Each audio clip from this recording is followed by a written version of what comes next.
ಅಂತಾರೆ. ಯಾಕಂದ್ರೆ 164 ಮೊದಲು ನಮ್ಮ ಭೀಮ ಕೊಟ್ಟಂಥ ಪ್ರಥಮ ವರದಿ ಅಥವಾ ಪ್ರಥಮವಾಗಿ ಈ ಹೆಣೆಗಳನ್ನು ಹುಗಿತಿದ್ನಿ ಮಾಡ್ತಿದ್ನಿ ಅವೆಲ್ಲ ಹುಗಿದಿದ್ದೀನಿ ಅಂತ ಕಾಲ ಇಟ್ಟುಕೊಂಡು ಎಂಟ್ರಿ ಆಗಿ ಶುರುವಾಗಿದ್ದು.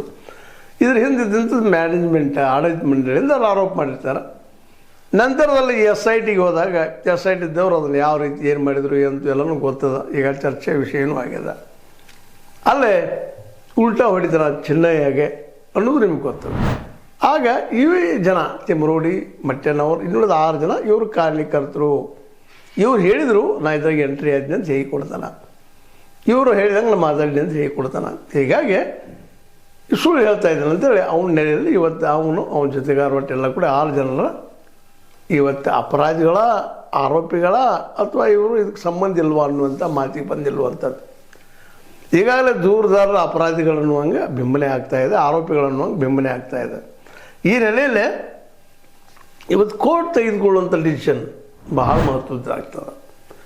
ಇಲ್ಲಿ ಕೋರ್ಟ್ ಯಾವ ರೀತಿಯಾಗಿ ವರ್ತಿಸ್ತದ, ಸ್ವತಃ ಕೋರ್ಟ್ ದೂರದಾರ ಆಗ್ತದನ ಅಥವಾ ದೂರದಾರರು ಇಲ್ಲಪ್ಪ ನೀವು ಆರೋಪಿಗಳಂತ ಮಾಡ್ತದನ, ಇಲ್ಲ ಇನ್ನೊಂದು ತನಿಖೆ ಮಾಡೋದು SITಗೆ ಹೇಳ್ತದನ. ಇಂಥ ಒಂದು ಕಾಂಪ್ಲೆಕ್ಸಿಟಿ ಬಂದದ್ದು ಇಲ್ಲಿ. ಇಂಥ ಒಂದು ಸಂದರ್ಭದಲ್ಲಿ ಏನು ಬೇಕಾದರೂ ಆಗ್ಬೋದು.